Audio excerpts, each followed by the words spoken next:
Amis photographes et vidéastes, bonjour. Aujourd'hui on se retrouve pour une nouvelle vidéo qui va parler de comment trouver votre style photo. Dans cette vidéo, je vais vous donner la technique que j'ai utilisée moi pour trouver personnellement mon style photo que j'apprécie en ce moment.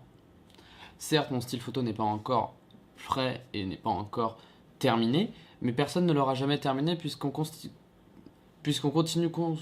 Ah putain, il est dur ça à dire. Puisqu'on continue continuellement. Puisqu'on continue continuellement.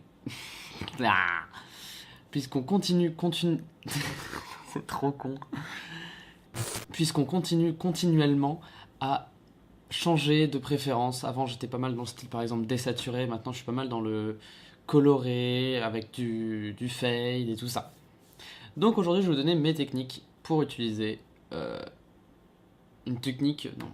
Donc aujourd'hui, je vais vous donner ma technique pour trouver votre style photo.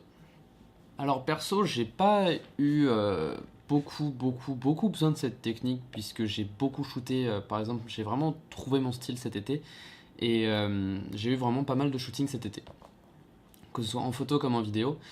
J'ai pas mal progressé là-dessus.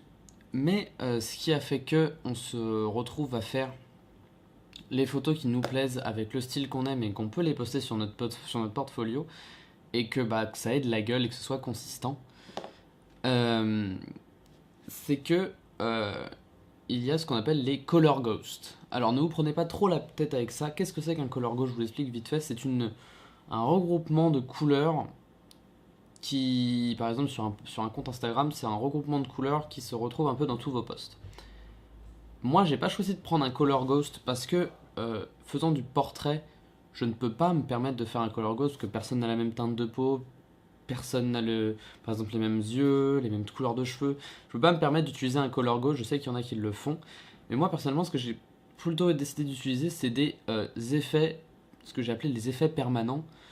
Ce sont des effets en fait qui sont, par exemple, j'ajoute toujours du fade dans mes photos. Ce sont cette espèce de voile dans les ombres que je trouve juste trop beau. Que j'ajoute un regard assez perçant et assez lumineux, et que mes couleurs sont pas saturées, mais sont pas trop vibrantes non plus.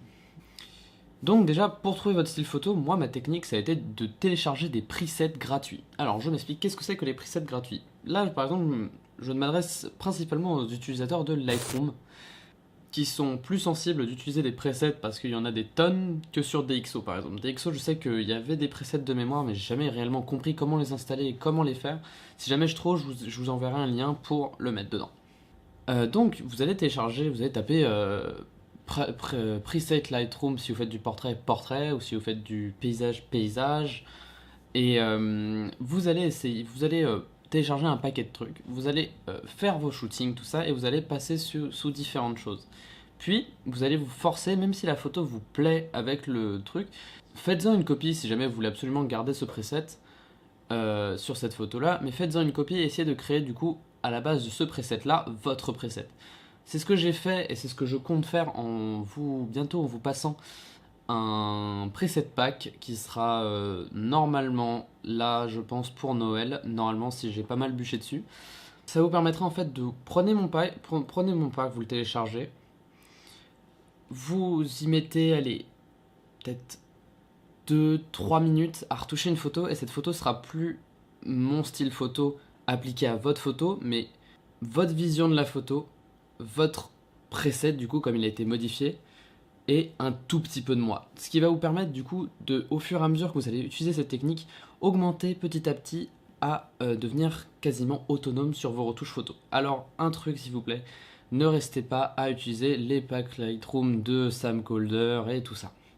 Pourquoi je dis ça? Parce qu'ils sont vraiment surfaits sur Instagram et sur Pinterest, sur tout ça, ils sont vraiment surfaits.